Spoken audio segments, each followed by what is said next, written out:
새해가 달라지기 위해서는요, 목표가 있어야 됩니다. 분명한 목표. 우리 교회는 올해 믿음과 성령이 충만한 교회라는 목표를 하나님 허락해 주셨어요. 이 목표를 위해서 우리 교회가 힘써 달려가야 됩니다. 하나님께서 허락하신, 하나님 우리 가운데 믿음과 성령이 충만하길 바란다는, 그래서 우리 교회 가운데 하나님의 역사가 일어나길 바랍니다. 오늘 본문은 우리 표에 관련된 말씀이에요. 본문은 초대교회에 관련된 말씀입니다. 이 땅에 수많은 교회가, 꿈꾸는 교회가 있는데 그 교회가 초대교회예요. 초대교회로 돌아가자! 그런 말들을 많이 하는데, 정말 초대교회는 오순절 마가의 다락방에서 성령이 강림하심으로 인해서 폭발적인 은혜 가운데 세워진 교회가 교회예요. 그래서 교회는 성령의 역사가 없으면 더 이상 교회가 아닌 거예요. 성령의 강력한 역사가 은혜 가운데 이루어지는 교회입니다. 그래서 초대교회가 그렇게 은혜스러운 교회 됐어요. 근데 여러분, 초대교회가 마냥 좋았던 기억만 있는 게 아니에요. 어렵고 힘든 문제가 많아요. 오히려 지금보다도 더 힘들고 어려운 위기 순간들이 많았습니다. 첫 번째, 외적인 어려움이 있는데, 그 외적인 어려움이 뭐냐면 신앙생활에 핍박이 주었다는 거예요. 신앙생활 도저히 할 수 없도록 핍박이 주어지는 거예요. 오순절 마가의 다락방에 성령을 받은 자들이 예수님의 은혜가 임하게 되니까 사람들 마음속에 복음을 전하지 않으면 견디지 못하는 마음을 갖게 주셨어요. 그래서 가는 곳마다 예수님 우리의 구원자입니다, 예수님 우리의 죽음의 문제, 죄의 문제를 허락해 주신다고 복음을 전할 때에 무엇이 나타나? 기적이 일어나는 거예요. 죽었던 사람들이 벌떡 일어나는 거예요. 안진뱅이가 일어나는 거예요. 중풍병자가 고침받는 거예요. 그런 기적들이 일어나니까 사람들이, 야, 놀랍다, 저거 뭔가 다르다. 그래서 예수님 믿고 교회 공동체 안에 차고 넘치는 은혜가 임했습니다. 그런데 그 복음의 능력 가운데 싫어하는 사람이 있었는데, 그 무리가 누구냐면 도대체 이해할 수 없는 종교 지도자들이에요.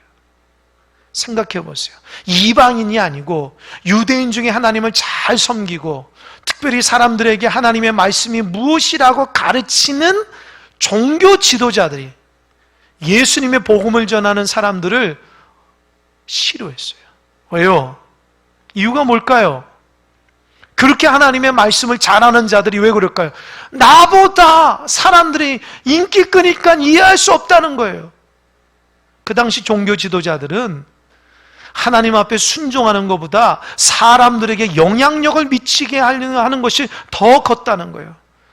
하나님의 이름으로 권력을 잡고 하나님의 이름으로 영향력을 미치는 것이 그들의 삶의 목적이었어요. 얼마나 잘못된 신앙이면 거룩하신 하나님의 말씀으로 그 명예와 권력을 찾으려고 할까요? 그러니까 예수님의 복음을 전하는 사람들이 자꾸 그들에게 몰리니까 마음에 불편한 거예요. 시기와 질투가 일어난 거예요. 하나님의 뜻을 몰라요. 그래서 저들을 감옥에 잡아 넣어야 되겠다 해서 그 복음의 일꾼들을 감옥에 잡아 넣습니다. 그러면 복음을 전하는 자들이 어떻게 했을까요? 불평불만했을까요? 아닙니다. 신앙을 포기했을까요? 아닙니다. 어떻게 했을까요? 감사했어요. 자, 이 부분이 우리가 본받아야 돼요. 복음을 전하다가 고난을 만나고 핍박을 당했으니 하나님 왜 그러실까? 불평불만 할 만하잖아요. 내가 걸어가는 이 믿음의 길이 잘못된 길인가? 신앙을 포기할 만도 하잖아요. 그러나 그러지 않았어요. 오히려 감사해요. 하나님의 뜻이 있고 내가 예수님이 걸어간 십자가를 걸어간다고 생각한 거예요. 감옥에 갇혔어요. 그들은 하나님 앞에 감사하며 기도할 때에 주의 사자가 밤에 나타나서 옥문을 연 것입니다. 그게 오늘 사도행전 6장 전에 5장의 말씀이에요. 이들이 밖으로 나갔어요. 도망갔을까요? 아닙니다. 이들이 나가자마자 어디 갔을까요? 사람들이 많이 있는 성전에 가서 또 하나님 말씀을 전하는 거예요. 자, 그들이 갖고 있는 믿음은 목숨 거는 믿음이었어요. 여러분, 신앙이 어떤 신앙입니까? 여러분 믿고 있는 신앙이 어떠한 신앙입니까? 그저 나 잘되기 위한 축복의 신앙으로 그칩니까? 아니면 복음의 본질을 깨닫고 고난 가운데서도 이겨나는 온전한 믿음의 신앙입니까? 그들이 성전에 가서 하나님 말씀을 전할 때에 또 기적이 일어나는 거예요. 그때 종교 지도자들이 그들을 또 잡으려고 했을 때에 하나님은 그 당시 가장 위대한 율법학자인 가말리엘을 통해서 하나님의 복음의 일꾼을 보호해 주셨어요. 가말리엘이 일어나서 사람들에게 그렇습니다. 여러분 좀 가만히 있어 보십시오. 저들이 저렇게 복음을 전하는데 하나님 말씀을 보니까 저들이 만약 거짓을 얘기하면 스스로 망할 것입니다. 그러나 저들이 전하는 이 복음이 하나님의 말씀이라면 우리는 지금 저들이 하는 하나님의 일을 반대하는 자가 될 것입니다. 그러니 그냥 두십시오. 하나님이 역사해 주실 겁니다. 거짓이면 망할 것이요 하나님의 뜻이면 하나님께서 세울 것입니다. 기가 막힌 얘기 아닙니까? 그래서 사람들이 가말리의 말을 듣고 그럽시다, 그냥 둡시다, 그래서 살았다는 거 아닙니까? 그래서 이들이 가는 곳마다 더 열심히 복음을 전했더니 오늘 6장 1절의 말씀, 사람들이 많아졌다는 거예요. 이게 단순히 편안해서 복음을 전해서 난 게 아니라 고난 가운데 죽음을 무릅쓰고 하나님의 복음을 전했더니 초대교회 가운데 놀라운 기적과 은혜와 부흥의 역사가 일어났다는 거예요. 우리에게 적용해 보세요. 누가 여러분 교회 다니는데 신앙생활 하는데 교회 다니면 죽어? 교회 다니면 감옥 갈 거야? 라고 하면은 여기 몇 명이나 신앙생활 할까요? 아니 남 신경 쓰기 전에 나는 어떻게 반응할까요? 누가 여러분 신앙생활 하는데 핍박하는 사람이 있습니까? 여러분 신앙생활에 협박하는 사람이 있어요? 얼마나 우리에게 자유가 주어졌습니까? 초대교인들이 그렇게 꿈꾸는 자유롭게 신앙생활을 할 수 있는 은혜가 지금 주어진 거예요. 그럼에도 불구하고 어쩜 그들의 신앙과 너무 다르지 않습니까? 하나님의 은혜의 자유를 줬는데 그들은 핍박 가운데서도 목숨을 걸고 신앙생활하는데 우리는 자유가 주어졌음에도 불구하고 하나님 앞에 감사와 기쁨으로 예배를 드리지 못하는 우리의 연약함을 보게 됩니다. 이미 하나님께서 우리에게 은혜 주심을 믿으시기 바랍니다. 자꾸 신앙이 내 생각 가운데 복받기 위한 그 정도로 신앙생활하기 때문에 넘어지는 거예요. 본질적인 하나님의 은혜, 생명 되신 하나님의 은혜, 예수님 나에게 어떤 분이, 하나님 나에게 어떤 분이 알면은 지금보다는 훨씬 믿음의 길을 잘 걸어갈 것입니다. 초대교회는 외적인 어려움도 믿음으로 이겨나갔다는 거예요. 우린 하나님이 주신 축복도 걷어차고 하나님이 복 주신다 예배하고 기도하면 복 주신다 말씀드려서 복 주신다고 약속했는데 그것도 믿지 못하고 살아가며 있다면 얼마나 안타깝습니까?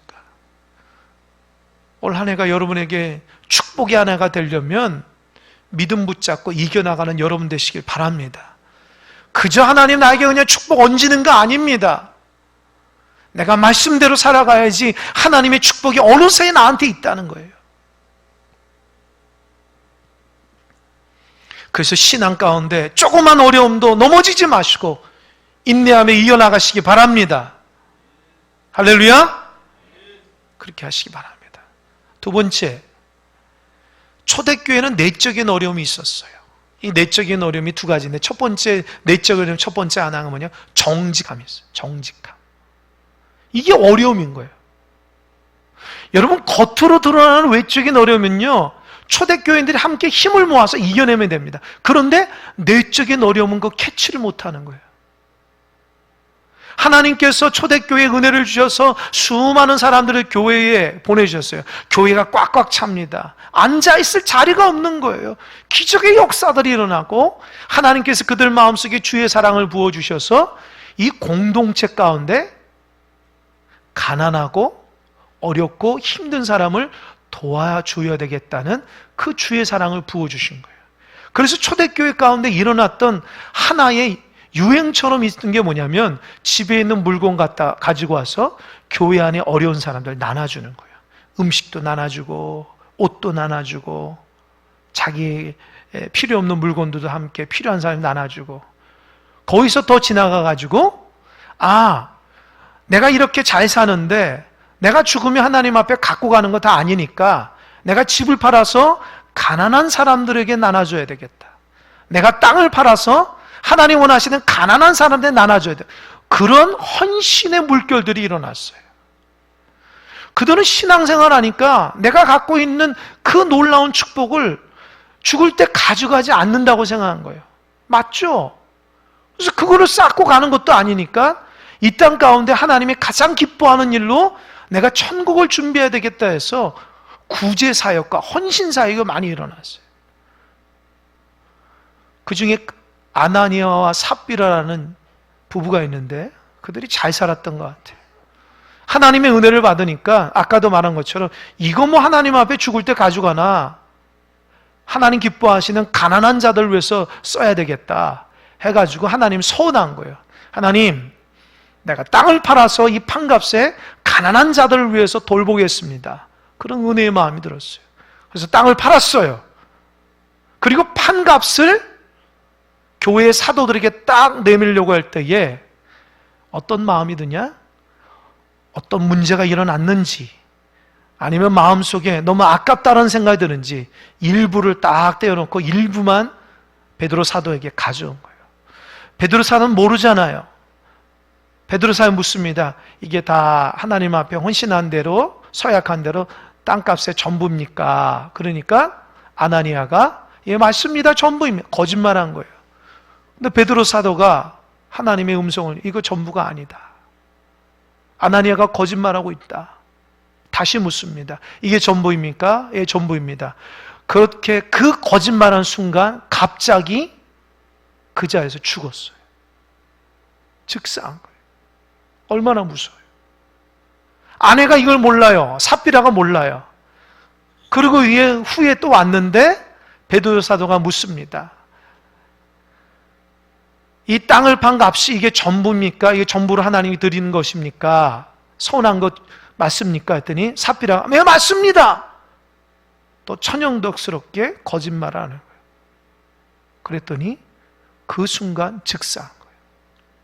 아나니아 삽비라가 땅을 팔아가지고 가난한 자들을 위해서 섬기려고 하나님 앞에 가져왔는데 그것을 일부만 가져왔는데 하나님 앞에 거짓말은 그 순간 즉사한 거예요.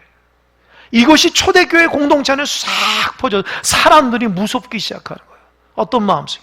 야, 하나님 앞에 거짓말하면 죽는구나. 여러분 어떻게 생각하세요? 하나님 너무하다고 생각하십니까? 여러분 여기서 중요한 것은 땅을 팔아서 일부를 하나님 앞에 드려서 가난한 자를 돕는 것도 귀한 일이지만 여기서 중요한 것은 그들이 하나님 앞에 서운했다는 거예요. 내가 이렇게 서운했기 때문에 그 서운을 지키지 않아서 하나님이 그것 때문에 그들의 생명을 취한 것이지 하나님이 그들의 선한 마음을 안 받은 게 아니라는 거예요. 생각해 보세요. 우리는 연초만 되면 하나님 앞에 이거 하겠다 저거 하겠다 얼마나 다짐을 많이 합니까? 그런데 좀 있어서 어떻게 해요? 우리가 하나님 앞에 거짓말하잖아요. 진실하지 못하잖아요. 정직하지 못하잖아요. 여러분 만약에 그렇게 신앙생활하면 교회 안에는 전부 다 거짓말장이 차고 넘칠 겁니다. 하나님 앞에 다 거짓말하는 사람들이 다 앉아서 예배드리는 거예요. 사람들은 몰라요. 저 사람이 진리인지 거짓말하는지 모른다고요. 그러나 하나님은 아시죠. 다 진실하게 신앙생활하면서 하나님 앞에 예배하고 정말 진실한 성도자는 앉아있지만 하나님 볼 때는 다 거짓말쟁이를 하나님 예배드리고 기도하고 헌신하는 자들로 했다면 교회가 그 거짓이 난무해서 하나님의 은혜가 임하겠습니까? 정직함이 회복되겠습니까? 말로는 진실하게 얘기하면서도 그 진실이 교회 안에 넘치겠냐는 거예요.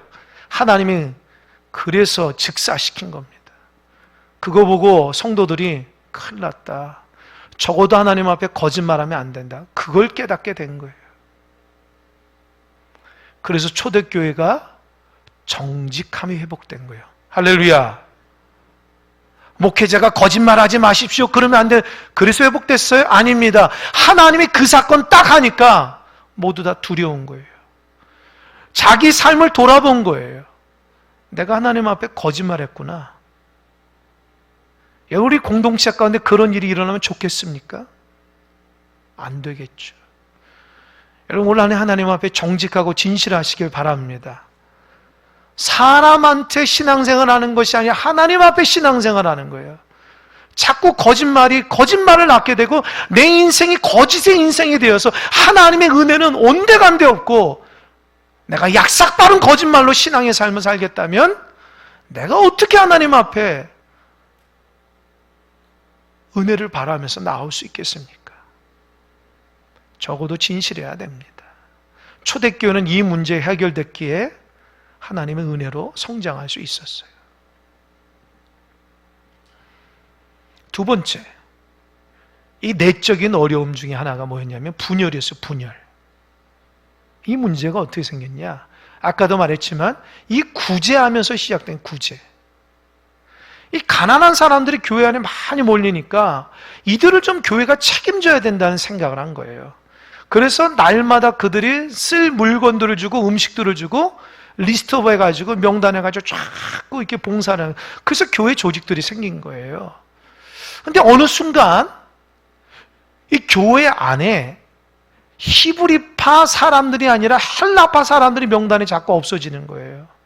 그들이 똑같은 어려움에 빠졌는데 히브리파 사람들에게만 구제가 이루어지고 헬라파 사람은 구제가 이루어지지 않는 거예요. 여러분, 히브리파 사람과 헬라파 사람이 뭐냐고요?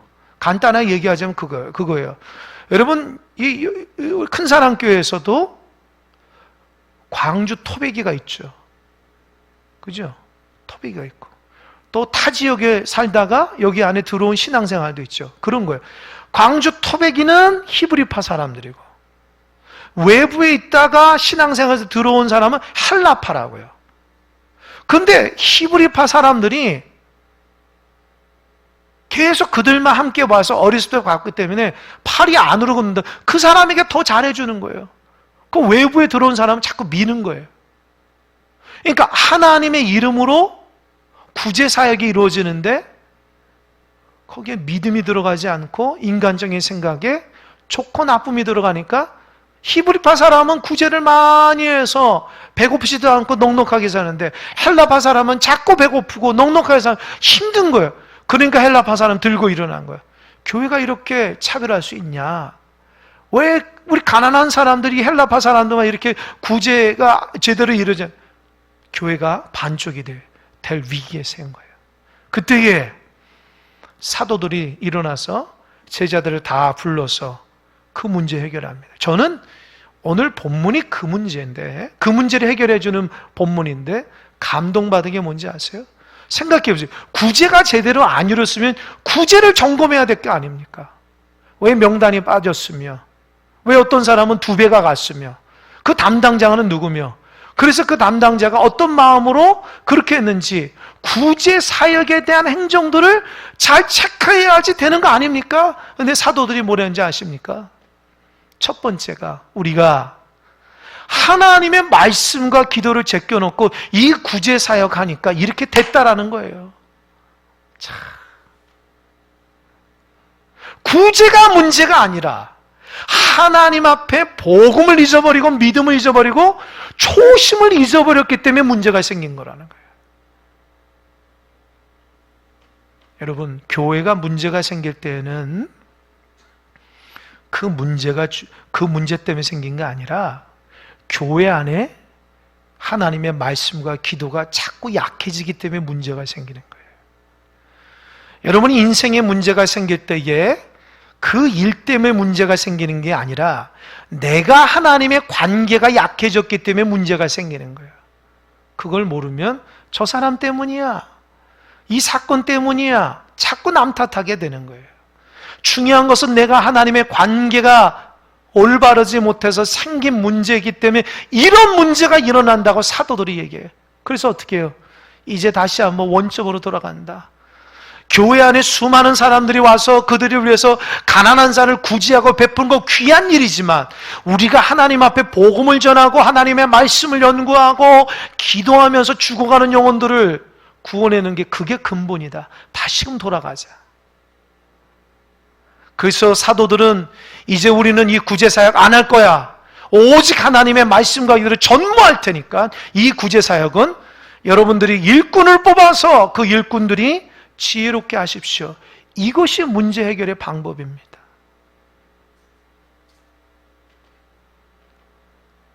여러분, 큰사랑교회가 하나님 앞에 올바로 되기 위해서는 말씀과 기도에 매진해야 됩니다.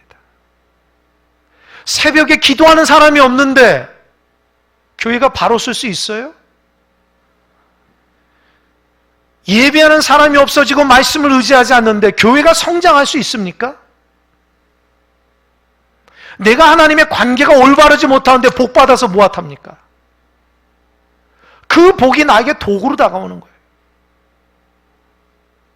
하나님이 놀랍도록 초대교회를 부흥시켜줬는데 그 초대교회의 그 은혜를 감사할 줄 모르고 하나님의 말씀과 기도에 매진하지 못하고 자꾸 그냥 구제하는 사역만 했다가 그것 때문에 교회가 반쪽이 되어버리는 위기가 나온 거예요. 여러분이 예수님 믿고 은혜 주셔서 지금껏 믿음 생활하는데 그 은혜를 잊어버리고 뭘 그렇게 열심히 하려고 하십니까? 하나님이 가장 기뻐하는 것은 여러분 예배하고 기도하고 말씀 가운데 순종하는 것을 가장 기뻐하는 거예요. 그거를 잊어버리고 뭘 그렇게 열심히 일하십니까? 오히려 그런 것 때문에 더 문제가 생기는 거예요. 사도들이 여러분 기도에서 두 가지 조건으로 일꾼을 세워요. 첫 번째는 믿음, 성령과 지혜가 충만하고, 두 번째는 칭찬 듣는 사람 7을 택하라는 거예요. 여러분 보통 교회가 일꾼 세울 때 어떻게 하는지 아세요? 저 사람 교회 몇 년 다녔나? 저 사람 새벽 기도, 주일 예배, 나머지 수요 금요일 다 잘 나오나? 두 번째, 봉사 열심히 하나? 세 번째, 11조 온전하게 하나? 다섯 번째, 전도하나? 그거 가지고 일꾼 골라요. 사실 그것도 대단한 일이지만 성경에서 말하는 건 그 기준이 아니에요. 성령과 지혜가 충만해요. 그게 뭐예요? 저 사람을 통해서 하나님의 은혜가 느껴져야 돼요. 저 사람이 말하는 것과 행동하는 것이 하나님 앞에 합당하냐가 우리 느낄 수 있어요. 그런 사람을 일꾼 세우는 거예요. 교회 오래 다녔기 때문에, 영향력이 있기 때문에 세우는 게 아니라. 두 번째, 칭찬받아야 돼요. 존경받는 사람을 일꾼을 세워야 돼요. 존경받는 사람이 일꾼이 안 되면은요, 안 됩니다. 영적인 권위가 무너져요. 목회자가 존경을 받지 않으면 영적인 권위가 무너지고, 장로님들이 존경받지 않으면 영적인 권위가 무너지고, 권사님들이 존경받지 않으면 영적인 권위가 무너지고, 집사님들이 존경받지 않으면 영적인 권위가 다 사라지는 거예요. 교회는 영적인 권위가 있어야지 질서가 잡히는 거예요. 칭찬받는 사람이 되는, 그런 사람을 일꾼으로 만들라는 거예요. 그렇게 했어요. 7사람 뽑았어요. 스데반, 빌립, 브로고노, 니가노로, 디몬, 바베나, 니골라, 7명인데 놀랍게도 이 7명 사람 모두 다 헬라파 사람이라는 거예요. 자, 공동체가 성숙하니까 어려움 당한 사람을 다 세워준 거예요. 배려할 수 있는 거예요. 이해되셨습니까? 내 목 찾으려고 하는 게 아니라 저 사람도 어려우니까 저 사람도 일꾼 세워주자.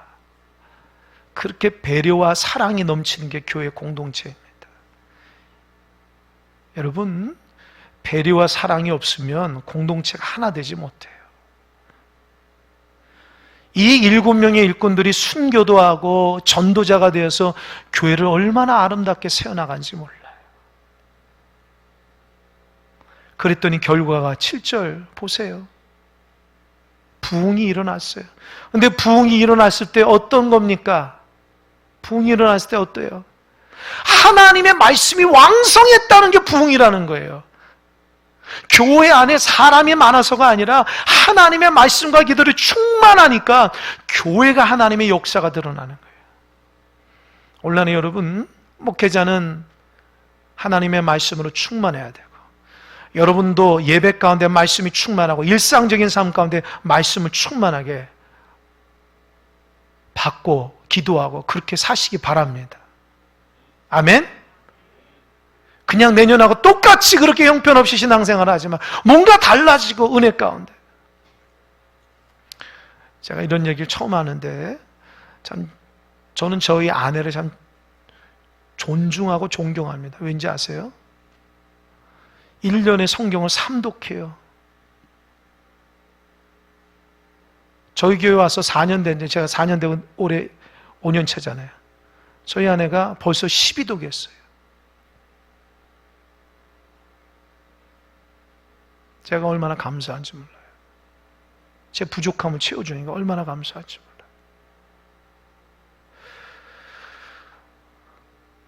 겉으로는 보이지 않지만 말씀 붙들고 살려고 노력합니다.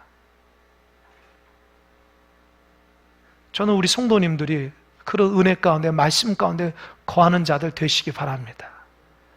겸손하면서도 온유하면서도 있는 위치에서 열심히 말씀을 보고, 그래서 그 말씀을 내 것으로 만들어서 내가 달라지도록 교회를 위해서 내가 할 수 있는 것이 뭔가,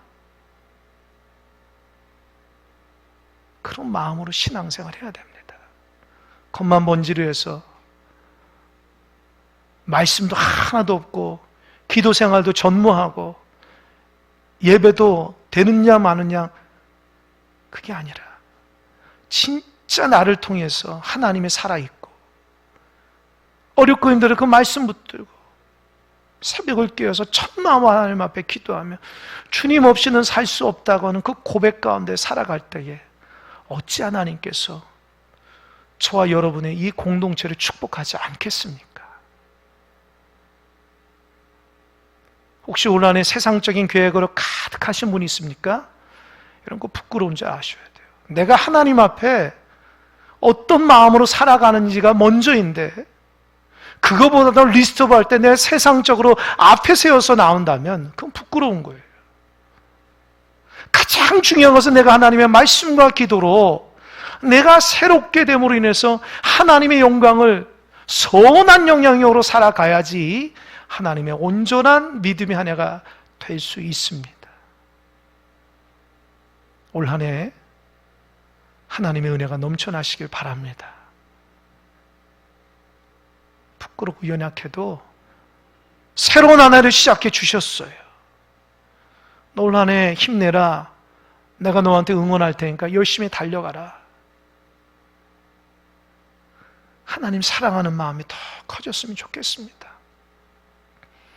내가 예배드리위원회에서 어느 선교사님이 유튜브에서 기도하는 제가 눈물이 나더라고요. 그러더라고요. 하나님, 올 한 해 복음 전하는데 핍박받지 않게 해주시고, 복음 전하는데 내가 어려움 당하지 않고 우리 섬김의 공동체가 고통스럽지 않도록 하나님 불쌍히 여겨달라고 기도하는 그 기도를 제가 듣고 왔는데 제가 너무 부끄러운 거예요. 우리는 복 달라고 그렇게 하나님 앞에 외치는데, 누구는 복음을 전하는데 핍박받지 않고 하나님의 영광을 드러내려고 눈물로써 기도하는데, 나는 왜 하나님 앞에 복 달라고 그렇게 목 청여놓고 하나님 앞에 부끄럽게 기도할까? 올 한 해 조금 더 성숙한 신앙인이 되시기 바랍니다. 나이가 1살 더 드셨잖아요. 어른답게 하나님 뜻을 잘 깨달으며 정말 소중하게 믿음의 길을 잘 걸어가는 여러분 되시길 바랍니다. 기도하겠습니다.